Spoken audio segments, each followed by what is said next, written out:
दोस्तों, कल से रमज़ान शुरू हो रहे हैं तो आज हम आप सभी को रमज़ान की दिली मुबारकबाद देते हैं। रमज़ान मुबारक सभी मुस्लिम साथियों, दोस्तों और हमारे सब्सक्राइबर्स जो मुस्लिम समाज से हैं उन सभी को 2025 के रमज़ान आरंभ होने शुरू होने की दिली मुबारकबाद। दोस्तों, तो सामने आप देख रहे हैं दिल्ली की ऐतिहासिक जामा मस्जिद, और सभी जानते हैं कि दिल्ली में पुरानी ऐतिहासिक तवारीखी इमारतों की कमी नहीं है, और जो सबसे ज़्यादा मशहूर हैं दिल्ली में इमारतें जिनकी तवारीख है तो वो सबसे ज़्यादा या तो दिल्ली का लाल किला या दिल्ली की जामा मस्जिद, जिसके चर्चे अक्सर आम हैं। दोस्तों, तो इस समय हम आपको दिखा रहे हैं दिल्ली की ऐतिहासिक तवारीखी जामा मस्जिद, और ये दिल्ली की जामा मस्जिद का गेट नंबर 1। दोस्तों, सामने जो आप देख रहे हैं, तो people for India YouTube channel पर एक बार फिर आप सभी साथियों का बहुत स्वागत है। दोस्तों, कल से आरंभ हो रहे हैं रमज़ान, और रमज़ान से एक दिन पहले हम आपके लिए व्लॉग लाए हैं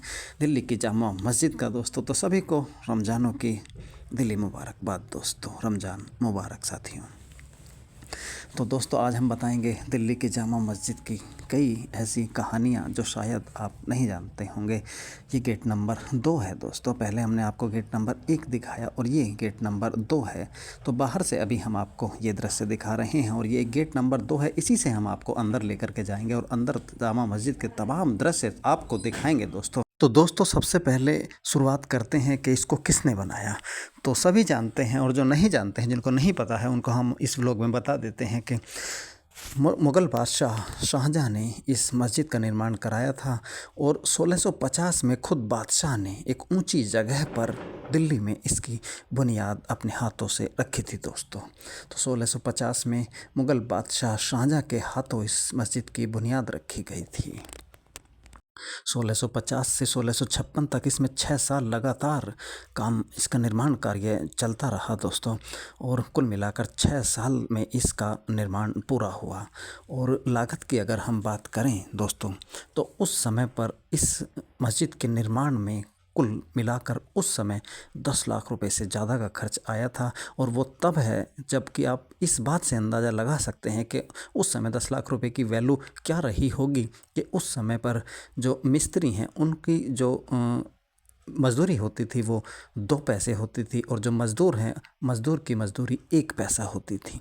तो जब किसी ज़माने में मिस्त्री को 2 पैसा और मज़दूर को 1 पैसा मिलता था, उस ज़माने में 10 लाख रुपए इस मस्जिद के निर्माण में लगे होंगे। तो आप अंदाज़ा लगा सकते हैं कि उस समय के हिसाब से वो रकम कितनी ज़्यादा मायने रखती होगी। दोस्तों, तो ये 2 बातें हमने आपको बताई कि मुग़ल बादशाह शाहजहाँ ने अपने हाथों से इस मस्जिद की बुनियाद रखी।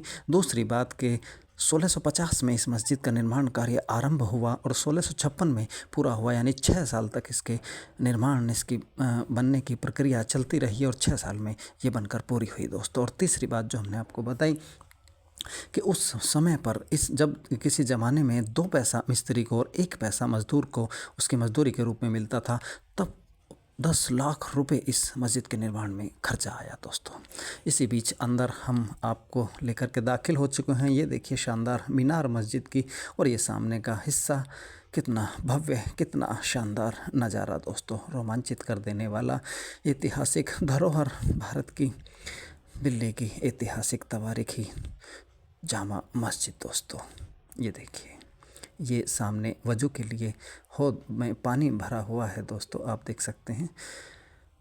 तो हम बताते हुए चलते हैं अपनी बात जो हम बीच में कह रहे थे। दोस्तों, ये देखिए, इसी बीच जो जाल से ढका हुआ ये हिस्सा है, इसकी अपनी एक अलग कहानी है। ये बहुत पाकीज़ा और पवित्र जगह जामा मस्जिद की मानी जाती है। इसके लिए हम एक अलग छोटा सा व्लॉग आपके लिए लाएंगे दोस्तों, और तब बताएंगे कि इसकी क्या कहानी है। दोस्तों, इसी बीच अंदर देखिए, तमाम आप उत्कृष्ट कला का बेजोड़ नमूना आप देख रहे हैं। ये देखिए दिल्ली की जामा मस्जिद। दोस्तों, तो जैसा कि हम बता रहे थे, कुछ और बातें हम आपको बताते हैं कि जब इस मस्जिद के निर्माण लगभग पूरा होने को था, तो इसकी इमामत की बात आई, और इसमें इमाम मुकर्रर करने के लिए जब सोच विचार हुआ, तो बादशाह इस मस्जिद के लिए एक बेजोड़ और एक बेनज़ीर इमाम चाहते थे, और इसके लिए उनका ध्यान उज़्बेकिस्तान की तरफ गया। और उज़्बेकिस्तान का जो बुखारा शहर था, उस समय वो इल्म का मरकज़ माना जाता था,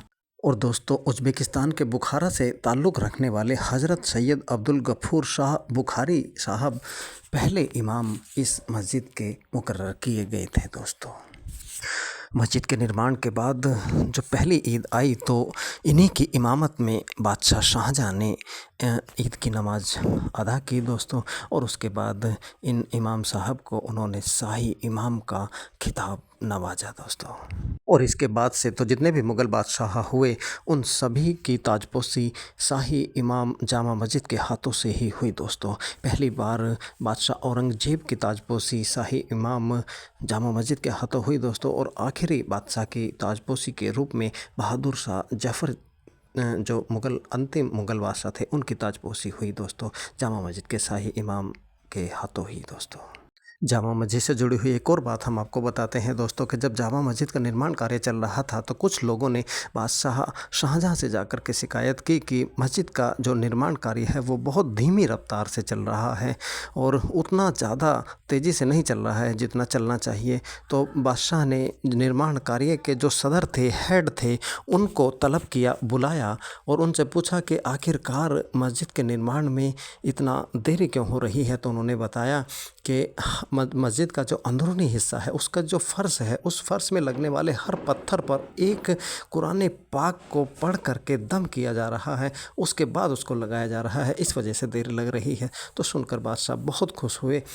तो ये कुछ बातें जो हमने जामा मस्जिद से जुड़ी हुई आपको बताई दोस्तों। बहरहाल कल से रमज़ान शुरू हो रहे हैं। रमज़ान की हार्दिक मुबारकबाद, दिली मुबारकबाद देते हुए इस व्लॉग को बस आगे जा कर के अब ख़त्म करेंगे दोस्तों। बाहर आ गए हैं पूरी मस्जिद आपको अंदर से घुमाने के बाद, और उम्मीद करते हैं कि जब हम आपको कुछ बातें बता रहे थे तो आपने पूरी मस्जिद को अंदर से इस व्लॉग के ज़रिए से देख लिया होगा। तो दोस्तों ये था मुग़ल बादशाह शाहजहाँ की बनवाई हुई 1650 से 1656 तक जिसका निर्माण कार्य चला, 6 वर्ष में पूरी हुई मशहूर दिल्ली की ऐतिहासिक तवारीखी जामा मस्जिद दोस्तों।